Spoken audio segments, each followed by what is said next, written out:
I didn't notice the moment things started to go wrong. That's the part that stays with me, the absence of a beginning. No loud noise. No sudden movement. No clear before and after. Just a quiet shift. The doll had always been in my room. At least, that's what I told myself when I first became aware of it. It stood on the shelf above my desk, slightly tilted, like it had been placed there without much care. I don't remember buying it. I don't remember receiving it. But I remember deciding not to question it. The first time something felt off, it wasn't because the doll moved. It was because I did. I woke up standing. In the middle of my room. Facing the wall. I don't sleepwalk. I never have. But there I was, feet cold against the floor, my body rigid, my eyes already open, as if I had been awake long before I realized it. I turned slowly. The doll was still on the shelf. But something about the distance between us felt wrong. Not physically. Mentally. Like I had miscalculated something invisible. I started keeping track. Not of the doll. Of myself. Where I stood before sleeping. Where I woke up. What I remembered doing between those moments. At first, the gaps were small. A few minutes missing here and there. A misplaced object. A chair slightly angled. Then the gaps widened. Hours. Entire conversations I couldn't recall. Messages sent from my phone that I didn't remember typing. One night, I decided to test something. I tied a string around my wrist and attached it to the leg of my bed. If I move, I thought, I'll wake up.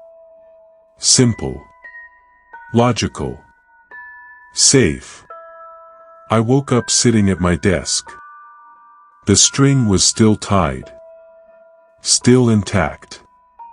Still connected to the bed behind me. But stretched. Pulled so tight it had cut into my skin. I didn't move. Not immediately. Because I already knew what I would see.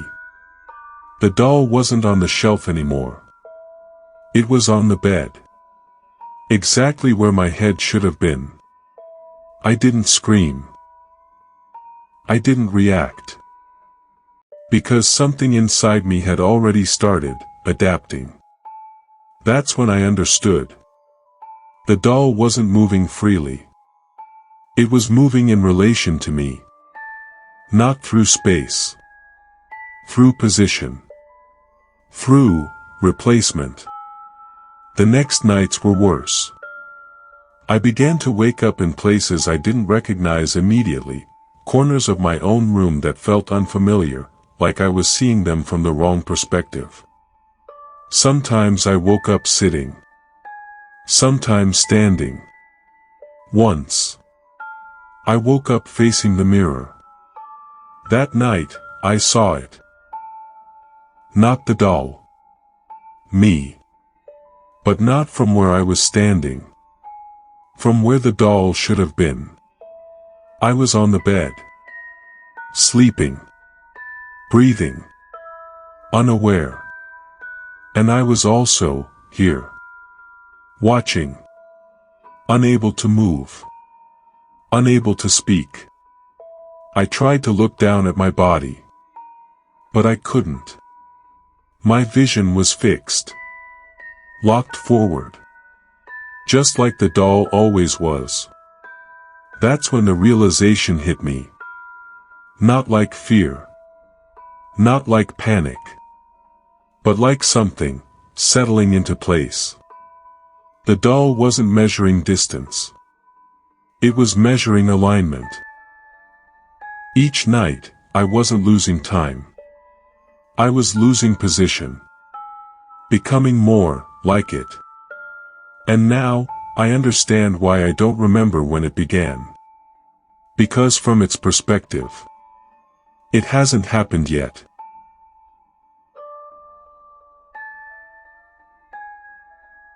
The first rule appeared in my head without warning. Not as a thought. Not as a voice. More like a correction. Don't let it be behind you. I didn't question it. I turned immediately. The doll was there. On the chair. Exactly where it had been all day. Facing me. I laughed at myself. Nervous. Quick. Empty. Okay, I said out loud, this is stupid. But I didn't turn my back to it again. Not that night. The second rule came the next day. If it disappears, don't look for it. That one lingered longer. Because it implied something. Movement. Absence. Possibility. I kept my eyes on the doll for as long as I could. But eventually, I had to blink. To sleep. To exist. And when I looked back, the chair was empty. My first instinct was to stand. To search. To check under the bed, behind the door, inside the closet. But the rule echoed again. Stronger this time. Don't look for it. So I didn't. I sat there. Staring at the empty chair. 4 hours. The third rule didn't come as words. It came as a feeling. A tightening in my chest. A pressure behind my eyes. A certainty that something was about to happen. And then I heard it. My name. Not whispered. Not spoken. But placed. Inside my head. Exactly where my own thoughts should have been. Look at me. I didn't want to. I knew I shouldn't. Every instinct I had was screaming not to move. But something else was stronger. Not force. Not control. But familiarity. I turned. The doll wasn't there. Instead, there was a gap. In the room. A space that didn't make sense. Like something had been removed, not physically, but conceptually. Like a piece of reality had been taken out. And from that gap, something looked back. I can't describe it. Not because I don't want to. But because it wasn't a shape. It wasn't a figure. It was an absence that behaved like a presence. And it was smiling. I felt it before I understood it. My thoughts shifting. Rearranging. Making room. Then I realized something worse. The doll had never been the source. It was the placeholder. A way to teach me where to look. Where not to look. What to ignore. Because now, there was nothing there. And I couldn't stop looking. The rules stopped after that. No more warnings. No more guidance. Because I didn't need them anymore. I understood. The voice never wanted me to see the doll. It wanted me to see what replaces it. The files didn't have names. No dates. No metadata. Just presence. I found them on my phone one night while scrolling through photos I didn't remember taking. At first, I thought it was a glitch. Corrupted data. Something automatic. Until I opened the first video. It was my room. From an angle I didn't recognize. Higher. Static. Unblinking. I was in the frame. Sleeping. Peaceful. Unaware. The video lasted exactly 1 minute. Nothing happened. No movement. No sound. Just me, existing. Then it ended. I checked the next file. Same room. Same angle. Same me. But something was different. There was a doll. Sitting on the edge of my bed. I don't own a doll. I paused the video. Zoomed in. It looked like me. Not exactly. Not perfectly. But close enough that my brain didn't reject it. Close enough that it felt intentional. I kept watching. In the third video, the doll was closer. In the fourth, it was standing. In the fifth, I wasn't in the bed anymore. The sheets were empty. Still indented. Still warm, somehow. The doll was gone too. The room felt occupied.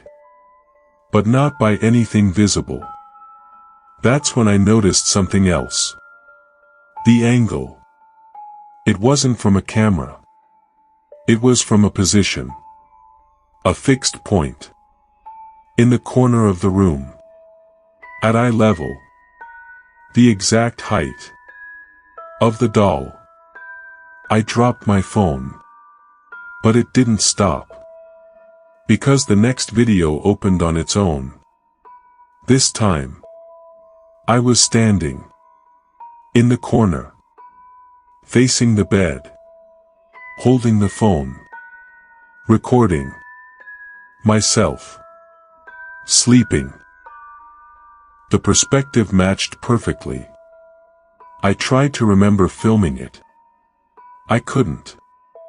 Then I noticed the timestamp. It wasn't from the past. It was from tomorrow. I checked the rest. More videos. More days. More changes. In each one, I was less present. Less real. Until the last file. No bed. No room. No context. Just the doll. Holding the phone. And behind it. Someone sitting. Watching. Still. Waiting. And I realized something that I can't undo. I didn't find these recordings. I was placed here to watch them. And whatever is sitting behind the doll now is waiting for me to finish.